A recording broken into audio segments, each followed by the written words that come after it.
히브리언들은 오래전부터 달력을 여러 종류를 사용을 했습니다. 절기를 위해서 종교력을 사용을 하기도 하고요. 또 일상생활을 위해서 또 민간력을 사용하기도 했습니다. 주로 이렇게 두 개의 달력을 사용을 했는데요. 왜 이렇게 오늘 본문에 보니까 하나님께서 그들이 쓰고 있는 달력이 있음에도 불구하고 왜 또 이렇게 새로운 달력을 주셨는가 하는 것을 우리가 그 의미를 한번 새겨봐야 할 것입니다. 이렇게 6월절을 계기로 해서 하나님께서 출애굽하는 그 이스라엘 백성들에게 달력을 주신 것입니다. 새 달력을 주신 이유는요, 이제 출애굽하면서 그 6월절을 계기로 하나님의 백성이라는 이제 자격을 갖게 된 것입니다. 그래서 그것은 곧 유대 민족으로서의 시작입니다. 이제는 애굽의 노예로서의 삶을 청산을 하고 이제 택한 이스라엘 백성의 삶을 이제는 살아야 한다. 그래서 이스라엘의 새 원년이 되는 거죠. 이때까지는 그 날은 택한 이스라엘 백성으로서의 삶이 아니라 그저 애굽의 노예로 살았던 삶이기 때문에 그 시간은 의미가 없었습니다. 그래서 이제 애굽에서 벗어나서 그들의 새로운 삶을 살아가기 위해서 하나님께서는 이렇게 새 달력을 주신 것입니다. 구속받은 하나님의 백성으로서 민간력을 사용하던 거기에서 이제 종교력으로 이렇게 바뀐 것입니다. 민간력에 따라서 아무리 분주하게 살았던 사람이라 할지라도 이렇게 새로 제정된 이 종교력에 따라서 신앙적 각성을 받고 때로는 또 종교 행사에 참여함으로써 새로운 그런 영적 활동을 얻을 수 있도록 한 것입니다. 이제는 새로운 삶을 살아가는 그 택한 나의 백성들은 다른 민족과의 삶이 다르다는 것입니다. 그 달력도 새로 주신 것이에요. 그래서 우리가 흔히 성경에 보면은 뭐 아비벌, 니산을 뭐 이런 참 용어가 어려운 그런 그 원력이죠. 그런 이름들이 나와 있습니다. 즉 이달이 가나안식으로 하면은 아비벌이고요, 바벨론식으로 하면 니산월입니다. 그런데 이것이 바로 이제 오늘 출애굽하는 6월절, 이때가 한참 보리 추수가 한창일 때입니다. 왜 이렇게 하나님께서 이스라엘 백성들에게 새로운 달력을 주시고 이 새로운 출발을 하게 하셨는가? 그 의미가 무엇입니까? 바로 출애굽을 함으로써 이제 새로운 이스라엘 민족의 출발이 된다는 것입니다. 두 번째로는요, 종교적으로 하나님의 백성으로서의 이제 첫 출발입니다. 그것은 바로 구속의 표적이었습니다. 신분이 달라졌다는 것이죠. 그러나 하나님께서는 출애굽한 이스라엘 백성들에게 새로운 달력까지 주시면서 광야를 지나서 가나안 땅에 입성하기를 원하셨습니다. 그러나 여러분 잘 아시다시피 이들의 광야 생활은 어떠했습니까? 몸은 애굽에 나와 있지만 그들의 정신은 여전히 애굽의 노예 정신에서 벗어날 수가 없었던 것입니다. 중요한 것은 몸이 나오는 것이 아니고 환경이 바뀌는 것이 아니고 그들의 정신까지 또 사고방식까지 그런 바뀌는 인식의 변화가 없었기 때문에 아무리 달력을 주고 아무리 몸이 나와서 하나님의 백성으로서의 어떤 특별한 삶을 살아라 이렇게 하나님께서 원했지만 그들은 여전히 정신은 애굽의 노예에서 벗어나지 못한 것입니다. 그럼 그 사고방식이 광야에서 계속 애굽을 그리워하는 것이에요. 조금 불편하고 좀 안 좋은 게 있으면 그것을 하나님의 백성으로서의 극복할 그런 마음 자세가 아니라 늘 애굽을 동경을 하는 것이죠. 차라리 거기 있었으면 좋을 뻔했다. 괜히 나와서 굶어 죽게 만들고 배고플 때나 목마를 때나 툭 하면은 그냥 애굽을 늘 그리워하는 것입니다. 그런 그들에게 몸이 이렇게 출애굽을 해서 노예로 해방돼 봤던들 무슨 의미가 있겠습니까? 정신은 여전히 애굽의 노예로 있다는 것입니다. 제가 왜 이 본문을 택했는가 하면요, 우리 오늘 제네바 신학대학원 헌신예배 아닙니까? 후원의 헌신예배인데요. 아시다시피 여러분의 관심과 기도와 땀으로 이제 고려신학교가 제네바 신학대학원 대학교로 이렇게 바뀌었습니다. 그럼에도 불구하고 여전히 그 사고방식이 옛날에 있던 그대로 우리가 인식을 하고 학교를 그렇게 바라본다면 의미 없는 일이죠. 똑같은 어떤 그런 정신과 똑같은 방식으로 그렇게 학교를 바라보고 그렇게 운영해 나간다면은 우리가 뭐한데 그렇게 많은 물질을 들이고 노력을 들여서 그렇게 인가를 받을 이유가 뭐가 있겠습니까? 그렇게 받았다 한들 무슨 의미가 있냔 말이죠. 뭐가 달라지겠습니까? 이제는 노예의 신분이 아니라 유대 민족으로서의 새로운 삶을 살아야 하는 것입니다. 그런데 가나안을 향해서 가는 과정에서 광야에서 늘 그들은 애굽을 그리워했습니다. 인식의 변화가 없이는 아무리 새로운 환경이 바뀐다 할지라도 변화가 없다는 것입니다. 몸만 애굽에 나왔지 그들의 정신은 여전히 애굽의 노예고 그 정신은 이미 죽었습니다. 그러니까 조금치도 변화가 없고 인내할 수가 없었던 것이죠. 차라리 몸은 애굽의 노예로 있더라도 그 정신만은 살아있었다면 그들에게 아마 희망이 있었을 것입니다. 아시다시피 가나안 땅은 아무도 두 사람 외에는 밟지 못했습니다. 고려신학교가 제네바 신학교로 바뀐 원년입니다. 올해가. 고려신학교의 방식대로 운영해 나간다면 학교 이름은 바뀌었지만 여전히 이전의 상태로 있는 것과 뭐가 다르겠습니까? 인간은 받았지만 인식의 변화가 없으면 의미 없다 이 말이죠. 새 달력을 받음으로 이스라엘 민족이 시작되었던 것처럼 이제 교육부 인가를 받았다는 이 의미는 새로운 출발입니다. 고려신학교의 정신은 그대로 이어가지만 이제는 그 사고방식이 달라져야 합니다. 인식의 변화가 되기까지는 완전히 바뀐 것이 아니라는 것입니다. 여러분, 이때까지 우리가 고려신학교를 하면서 목사 안수를 못 받았습니까? 선교사 파송을 못했습니까? 교회를 섬기지 못했습니까? 안 그러면 교육을 제대로 받지 못했습니까? 공부를 제대로 안 했습니까? 다 할 수 있었습니다. 인가를 못 받으면 목사 안수를 줄 수가 없고 교회를 할 수가 없고 목사가 안 되고 선교사 파송이 안 되면 어쩔 수 없이 받아야 되겠다 하지만 이제는 그거 안 해도 말이죠. 그전에는 이미 다 우리가 해왔던 일 아닙니까? 똑같이 지금 교육받고 똑같이 목사 안수하고 선교사 파송되고 교회 섬기고 다 그대로 하고 있습니다.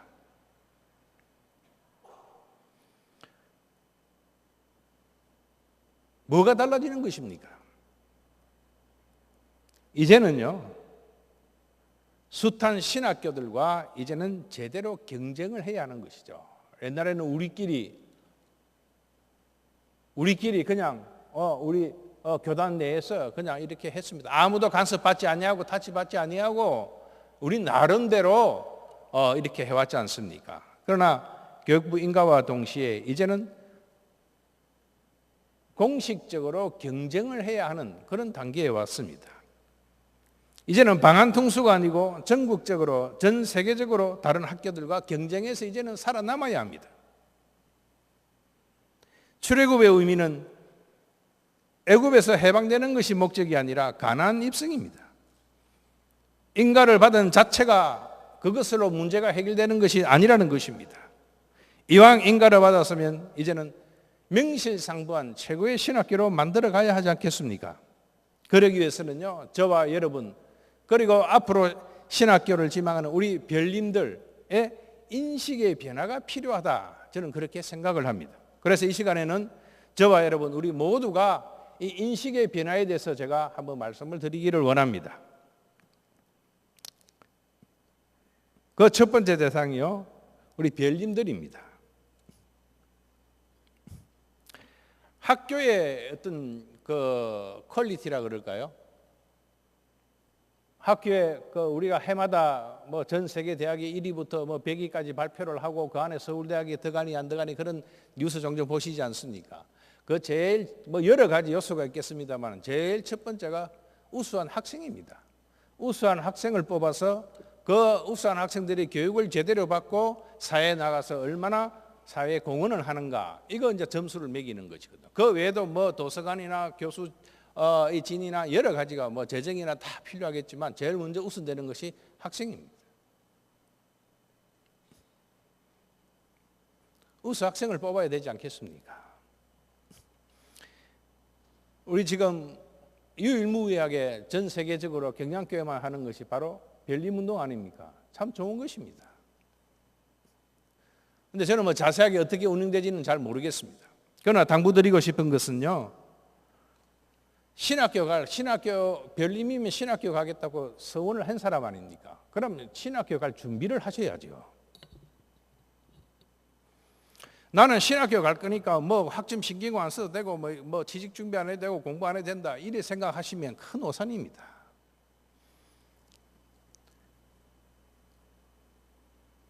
학점 관리 잘 하셔야 합니다. 영어 공부 열심히 하셔야 됩니다. 그리고 선교사 지망생들은요, 미리부터 그 선교 지역을 두고 언어 공부 하셔야 되지 않겠습니까?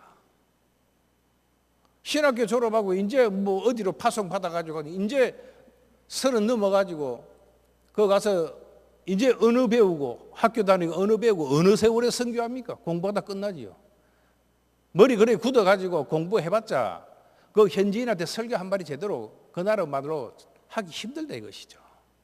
시간 낭비가 아니겠어요? 적어도 별림으로 서운하고 내가 선교사 가겠다는 친구들은 정말 어릴 때부터 그 학원 다니고 안 그러면 그 대학을 그 과를 전공을 하든지 해서 준비를 해갖고 오시란 말입니다. 왜 별림 서원을 하고 부모님들이 아무런 타치 안 하고 별림하면 목사 되면 된다고 그냥 되어집니까? 이제는 그런 학생 저는 뽑기 싫습니다. 이번에 처음 입시를 했는데요, 제가 영어 문제 내고 성경 문제를 냈습니다. 이때까지는 뭐 재원이 없으니까 그래저래 지나왔는데요, 이제는 그렇게는 안 되거든요. 학점 잘 받으셔야 돼요. 특별 전형하면 영어 시험이 문제되고 학점만 가지고 대학 학점만 가지고 서류 전형하지요. 그 성경 시험하고 두 개를 칩니다. 성경 시험 필기 시험을 보고 그 다음에 면접을 보는데요, 그 면접이 학점입니다. 그런데 대학교 학점은요, 뭐 생물학과 나오고 무슨 학과 나오고 국문과 나오고 공대 나오고 이게 신학하고 무슨 관계가 있습니까? 전혀 관계 없는 것이거든요.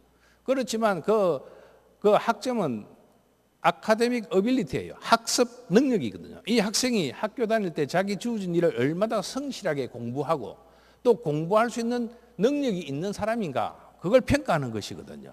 그걸 학점이 안 좋으면요, 세계 어느 나라에서 이 학점이 안 좋은 학생을 학교 받을 수가 없습니다. 이 학문적인 그것이 안 돼 있다 이것이죠. 그러니까 신학을 가르쳐봐야 더 해봐야 그 소화를 못하니까 안 되는 것이거든요. 그런데 세상에 일반 이 기업체, 중소기업체 취직도 안 될 만한 그런 학점을 들고 와가지고 신학교 올라가면은 그 말이 되냐 이것이죠. 저는 화가 났습니다. 취직 안 돼가지고 오는 것도 아니잖아요. 옛날에는 그런 학생들이 들어 있었습니다. 이제는요, 옛날에 그래 했는데 지금은 왜 그래 안 하느냐, 그런 인식을 갖고 있으면 학교 공개적으로 망합니다. 그러려면 말하고 여러분 그렇게 헌신하셔가지고 학교 인가를 받으셨습니까? 옛날 사고방식과 그대로 학교를 운영하려고 생각하면 뭐 한다고 이렇게 교육부 인가를 받냐 이 말입니다. 요즘 하도 경기가 안 좋으니까 학생들이 아르바이트를 해서 자기가 학비 충당하고 하다 보니까 학점 관리를 제대로 못할 경우도 있습니다. 우리가 개개인의 행편이 다 알 수는 없지만 그런 학생들도 들어 있을 수 있지 않겠습니까? 겨우 졸업하고 학점이 겨우 졸업할 정도만 되다 보니까 학점이 안 좋은 경우가 있습니다. 그렇다면 나는 시반 행편이 안 좋아서 이렇게 아르바이트 하면서 공부하다 보니까 학점 유지가 안 됐습니다. 그걸 증명하기 위해서, 그러나 나는 학습 능력은 있습니다. 공부할 머리는 있습니다. 그걸 증명하려면 영어 시험을 쳐야 된단 말이죠. 예? 그 최소한 학점을 유지를 하고 학점이 안 좋으면 영어 공부를 해야 된다 이거죠. 사실 대학 나와서 영어하고 특히 선교사, 목사 될 사람은 그거 필수입니다. 공부하셔야 되거든요. 영어 공부하셔야 돼요. 지금부터라도 뭐 선교사 각오하셨으면 또 목사 되기로 각오한 우리 별님들이 있으면 여러분 지금부터라도 언어 공부 열심히 하셔야 돼요.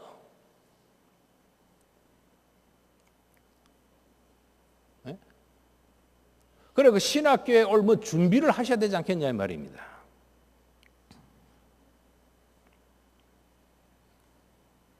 그러고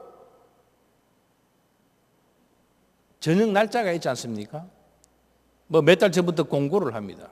그러면 저녁 날짜에 지켜서 원서를 넣어야죠. 여러분 좀 생소한 말씀인 것 같습니까? 옛날에는 한 학기가 다 끝나가는 4월 중순에도 학생이 툭 들어오고요.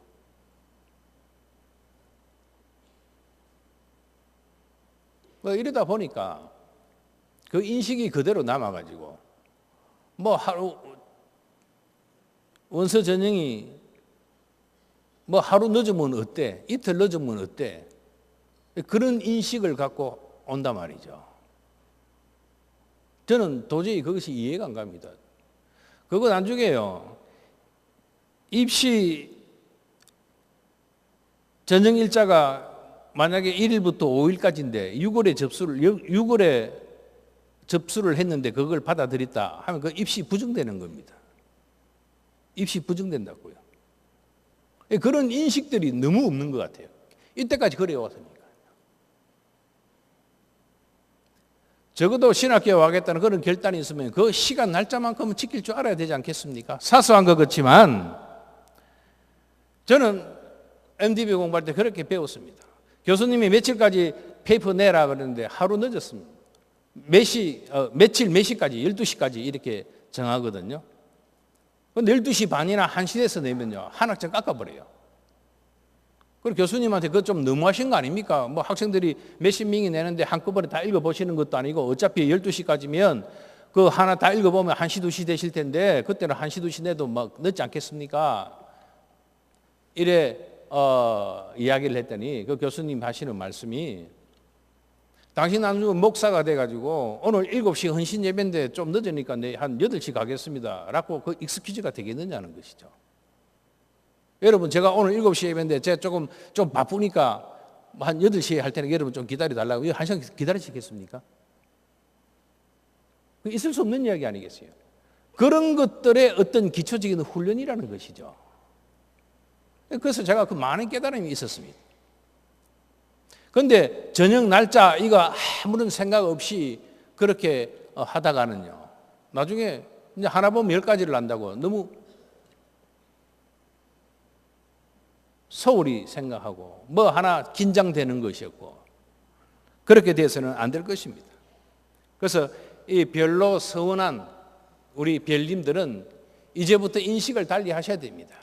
지금부터라도 공부 열심히 하시고 그래서 학점 관리를 잘 하시고 또 선교사라 혹시 이렇게 서운한 우리 별님들이 있으면 지금부터라도 그 지역 언어를 여러분 다니면서 공부를 하십시오. 최소한 그런 좀 마음의 준비는 좀 갖고 있어야 되지 않겠어요? 이것저것 해보고 뭐 나중에 안 되면 뭐 그거 가면 다 받아주겠지. 천만입니다. 안 뽑습니다. 우리가 뭐 학생들 등록금 받아가 교수님들 사례받는 거 아니지 않습니까? 그런데 마음에 그런 학생 뽑겠습니까? 성경 공부도 좀 하시고 성경도 좀 읽으시고요. 집안 대대로 몇 대 동안 신앙생활을 했다 하는 친구들이 성경 시험 치는 거 보면 100점 만점에 30점도 안 되는 거예요. 참 도대체 뭐 3대, 4대 신앙생활 해온 집이라고 자기소개서에 그렇게 뻗어다게 써놓고 성경 30점도 안 넣는 그런 거, 그 집안 망신시키는 거 아니겠어요? 그래서 내가 그랬어요. 너 가정예배 한 번도 본 적이 없냐 그랬어요. 한 번도 가족끼리 성경 읽은 적이 없냐? 왜 몰라도 너무 모르는 것이에요. 그것도 문제자 다 있는 거 한 번 읽어보면 다 아는 거예요. 기절초풍할 노릇이죠. 근성근성 신앙생활을 하는 거예요. 부모님도 그렇게 교육을 안 시키시는 것 같아요. 그리고 두 번째 인식 변화의 대상이 바로 학교입니다. 이제 학교가요. 여러분 우리 지금 오늘 특성하신 우리 전도사님들께 여러분 물어보시면 아마 잘 알 겁니다만은 상당히 학점 받기가 힘들어졌어요. 과제도 너무 많아졌습니다. 이제는 제대로 다른 신학교 하는 것처럼 똑같이 이제는 경쟁력을 갖춰야 되기 때문에 어쩔 수 없는 것입니다. 제네바 신학교 이제 2년 뒤면은 이제 졸업생이 생기는데요. 이 학생들이 앞으로 졸업하고 유학 가고 뭐 사회 가고 여러 가지로 나갈 텐데 나중에 뭐 다른 학교 가서 또 공부를 더 하고 할 때 제네바 신학교에서 올 A 받은 친구가 다른 신학교 C 받은 애보다 뭐 상대가 공부를 너무 못한다 이래 되면 그 이미 학교 맛이 간 겁니다. 누가 오겠습니까? 미국에 유학 가면요. 다른 건 몰라도 한국에서 왔다 그러면은 딱 하나는 알아주는 것이 있습니다. 서울대학교 나왔습니까? 물어봐요. 서울대학교 나온 학생들은 인정을 해요. 왜요? 공부를 잘하니까요. 저는 서울대학 못 나왔습니다. 그렇지만 서울대학 나온 사람 저는 존경합니다. 그만큼 열심히 했잖아요.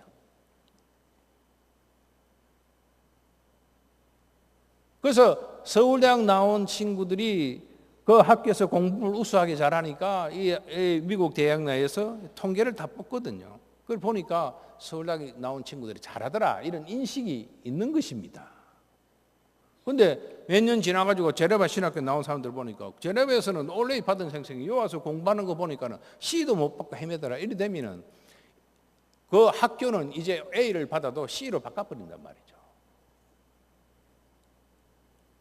그래서 공부량이 많아지는 겁니다. 그렇게 또 해야 되는 것이죠. 이때까지는 그래도 어떻게 보면 뭐 서로 경쟁하고 공개적으로 하는 것이 없으니까 이제는 공개적으로 이렇게 신분이 바뀐 이상은요. 그들과 경쟁을 해야 합니다. 그러고 이 제네바 신학교의 장점이 무엇입니까? 전부 장학생이지 않습니까? 그러고 인원이 몇 명 안 되니까 인원이 몇 명 안 되는데 뭐 학교는 엄청 크지 않습니까? 그게 우리 장점이죠.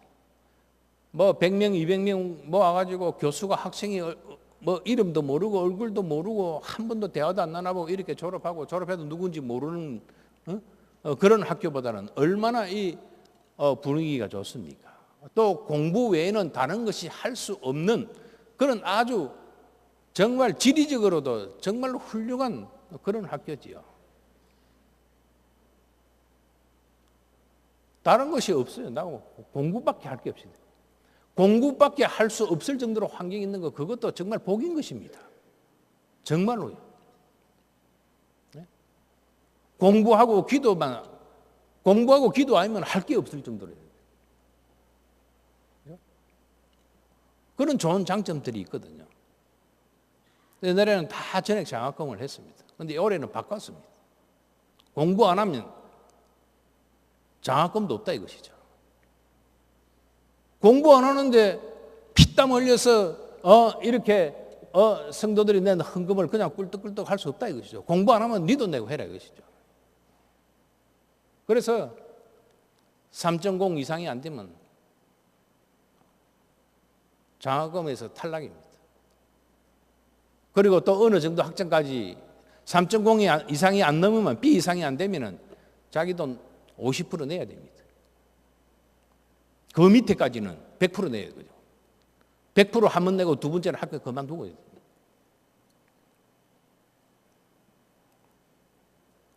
그냥 공부를 안 해도 그냥 가만히 앉아 있어도 밀려서 등록금 다 받고 뭐 먹고 자고 편하게 있다 그냥 하니까 너무 나태하게 공부를 시킨 것이거든요. 돈 무서운 줄 모르는 게 돈 무서운 줄요. 세상 사람들이 나가서 어떻게 해서 돈을 벌어가지고 여러분에게 이렇게 공부 뒷바라지를 하는가 그런 대한 이 인식이 없는 것이에요. 그냥 되니까 그거 안 되겠다 이것이죠.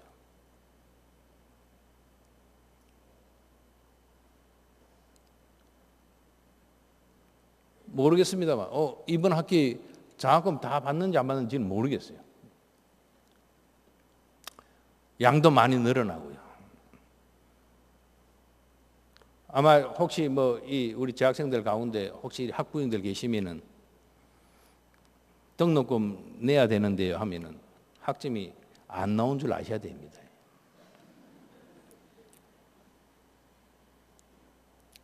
그리고 마지막으로요, 인식의 변화의 대상이 학생들의 학부모들입니다. 인성교육을 제대로 시켜주시기 바랍니다. 그러고 이 별님으로 서원을 시켰으면 별님으로 이렇게 잘 자랄 수 있도록 뒷바라지를 하시고 가정교육을 시키셔야 되거든요. 인성교육을 시켜야 되잖아요. 아무리 머리가 좋고 공부를 잘하고 해도 인격적으로 다듬어지지 아니하면 아무런 의미가 없지 않겠습니까? 우리 요즘 사회에서 보지 않습니까? 머리 나쁘면 지만 고생하면 혼자만 고생해서 살면 돼요. 그런데 인격이 안 되고 머리가 좋은 친구들이 법관이 되고 의사가 되고 또 정치인이 되고 이러면요, 사회가 시끄러워지거든요. 사회 악이 되는 것이에요. 인성교육 시키셔야 됩니다. 인격이 삐뚤어지면 그게 이 신앙도 삐뚤어지가 있거든요. 신앙이 삐뚤어지게 자라요.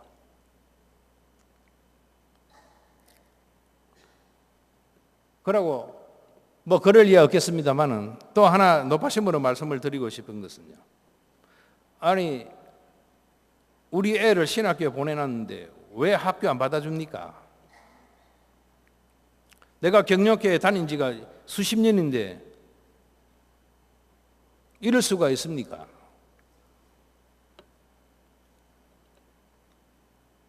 권사님 자제분, 집사님 자제분, 장로님 자제분, 또 목사님, 친척 자제분, 다 권리가 있지 않겠어요? 내가 이때까지 제네바 신학교 후원에 회비를 내가 몇십 년을 했는데 우리 애 하나 안 봐주나? 그런 말씀 하셨다가는요, 2대 입시 부정 여러분 잘 아시죠? 그거 똑같아요. 그거 똑같은 거라고요. 그거 똑같은 겁니다.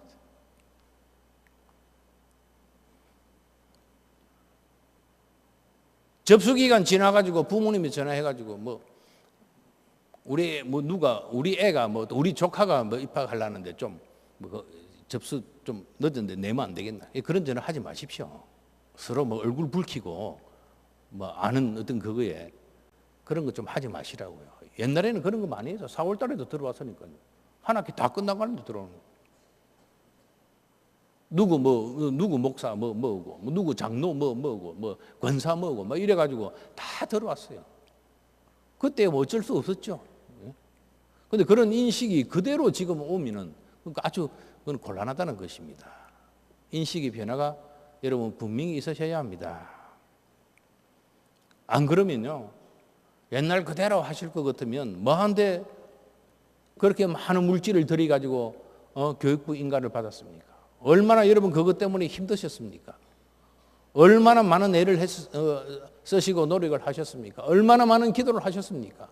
그래가지고 얻었는데 그걸 인식의 변화 없이 옛날 그대로 사고방식대로 밀고 나가면요, 이거 물질 들이고 공 들인 거 하나만 아니겠습니까? 그런 조짐이 보여서 제가 이 말씀을 드리는 것입니다. 인식의 변화가 있어야 되겠다. 그런 거 없이는 교육부 인가를 받는다고 해서 아무런 의미가 없다는 것입니다. 출애굽을 한 백성에게 이제 새로운 삶을 살 것을 다짐하고, 이제는 노예가 아니고 하나님의 택한 백성으로서 이제 새 삶을 살아라 그러면서 달력까지 새로 바꿔주심에도 불구하고 정신이 안 바뀌니까, 인식의 변화가 없으니까 그대로 노예로 살아가는 것이에요. 다 실패하고 마는 것입니다. 그 마찬가지 아니겠습니까? 제네바 신학교 올해가 원년이지 않습니까? 올해 우리가 새 달력을 받았습니다. 제네바라는 새 달력을 받지 않았습니까? 그러면 거기에 제네바라고 하는 그런 새 달력에 합당하게 우리가 이끌어 나가야 하는 거 아니겠습니까? 학교만 이끌어 나가는 것이 되는 것이 아니고 입학하려고 하는 학생들의 어떤 인식의 변화도 필요하고 성도 여러분의 인식의 변화가 없이는 도저히 바뀌지 않는 것입니다.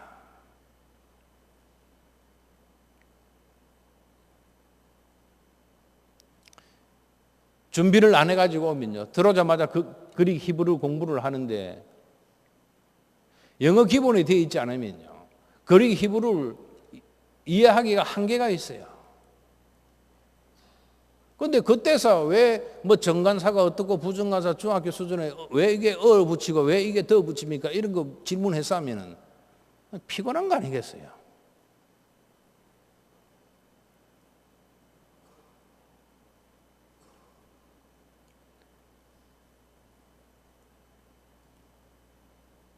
지금부터라도 늦지 않았습니다. 이제 시작입니다. 올해가 원년이지 않습니까? 우리가 처음 이 원년을 잘 해나가서 3년 뒤에 이 졸업생들이 배출이 되고 이 학생들이 어떻게 하느냐에 따라서 이제 제네바 신학교가 어떻게 될 것인가, 그게 달린 것입니다. 여러분, 저는 이런 생각도 합니다. 제가 미국에서 학교를 졸업하고 이 교단에 처음 와서 교수로 임명을 되고 온 지가 거의 20년이 다 돼 갑니다. 그죠? 40살에 와서 거의 60이 되도록 이제 이렇게 여기 있었는데요. 그 거의 그 전까지는 배운 것이죠. 다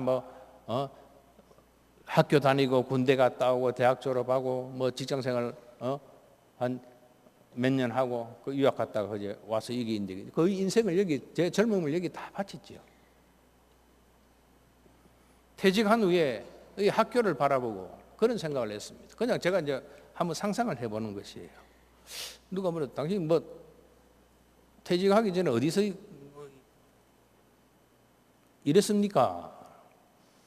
예, 신학교에 있었는데요. 무슨 신학교입니까? 제네바 신학교, 신학대학원 대학교인데요. 그러면 그 사람 답이 그 학교 없어졌던데. 그럴 수도 있고, 그 학교 그렇고 그런 학교. 또 하나는 그 진짜 저기 파주 어디 늘러린가 그거 있는데 거기 아주 분위기도 좋고 거기 못 가서 학생들이 지금 재수 삼수를 하고 이래 안달나고 그러던데 거기 대단한 데 계셨습니다. 이래 듣는가 이래 어느 게 기분이 좋겠습니까? 어떻게 될지는 저도 모르지만 그 소리 듣고 싶습니다. 저는요. 예? 이왕이면 내 인생을 바친 데가 정말 거기서 좋은 평가를 받고 내 인생에 보람이 있지 않겠습니까? 만약 그런 게 아니고 학교가 없어졌니? 있으나 마나니 이런 평가. 거기 이렇사 하면은 제가 그 젊음을 내 인생을 바친 거기가 내가 참 뭘 했나? 그냥 거기 있으면서 그냥 주는 사례나 받고 이때까지 그냥 먹고 사는 것밖에 더 있겠냐? 무슨 보람이 있겠습니까? 그런 생각이 들면 참 끔찍하거든요. 거창하게 생각 안 해도, 그죠? 지나고 나서 그 몸담았던 곳이 정말 좋은 평가를 받게 하면 그 보람이 생기지 않겠습니까? 그거거든요. 여러분들도 마찬가지 아니겠습니까? 오늘 정말 이 제네바 신학대학원 이 후원의 헌신 예배입니다. 후원을 하시는 이 후원의 여러분들도 정말 힘들게 이렇게 물질을 이렇게 후원을 하시고 기도하시고 평생 이래 오시면서 정말 그 학교가 정말 이 국내에서 이름이 나고 가고 싶은 학교로 이렇게 오르면은 여러분 그 헌신하신 게 얼마나 보람이 되겠습니까? 그렇지 않겠습니까? 하다가 없어져 버리면 이 양 없어질 거 괜히 했네. 그리 되지 않겠습니까? 성도 여러분도 마찬가지 아닙니까? 제네바 신학교 후원의 헌신 예배, 후원의 회비 여러분 달달이 얼마나 이렇게 헌신하지 않습니까? 그것이 좋은 평가를 받으면 얼마나 여러분이 보람이 되겠냐는 것이죠. 그 생각을 해봤습니다. 여러분, 꼭 이렇게 계산적으로 될 건 아니지만 요즘 시간당 임금이 뭐 7,000원에서 8,000원 사이잖아요. 뭐 7,500, 뭐 7,800, 뭐 한 이 정도 되는데요. 7, 8만 원이라고 치면은 7, 8천 원이면 1시간에 그죠? 10시간이면 7, 8만 원이잖아요. 그죠? 그럼 100시간이면은 70만 원, 80만 원은 100시간 할린 거거든요. 그럼 100시간이면은 4일보다 많아요. 근데 인생 4일. 그죠? 여러분 저기 중환자실 여러분 혹시 가본 적 있습니까? 거기 환자가 마지막 숨을 거둘 때 가족들이 원하면은 그 뭐 마약 성분 있는 걸 뭐 이렇게 주사를 주면은 한 또 몇 분간 이렇게 눈을 뜨고 이야기를 하고 또 이렇게 하더만요. 그 몇 분 시간 연장하기 위해서 그 비싼 주사를 맞거든요. 근데 여러분 70만 원, 80만 원만 내 인생에 있어서 그것만 냈다. 뭐 그거보다 이러고 훨씬 더 하시겠지만 그것만 내셔도 내 인생에서 사이를 끊어서 그 제네바 신학교를 위해서 내 인생 4일을 끊어서 바친 거거든요. 그게 적은 것입니까?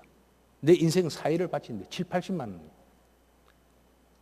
수학적으로 따지면 그리 바친다 이거죠. 700만 원, 800만 원 바치면 어떻습니까? 내 인생에 한 달을 넘게 40일을 내 인생을 몫을 끊어가지고 학교를 위해서 헌신한 거거든요. 그렇게 헌신한 그 결과가 정말 헛되이 돌아간다면 얼마나 억울하겠습니까? 그렇지 않겠습니까?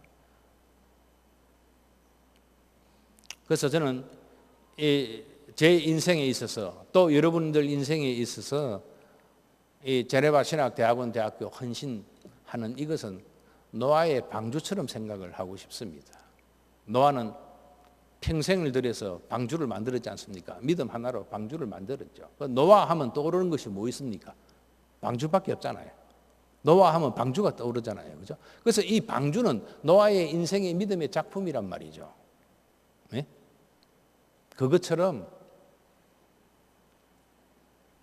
제 자신을 돌아보면 제 인생 보면 제네바 신학교밖에 없는 것이죠.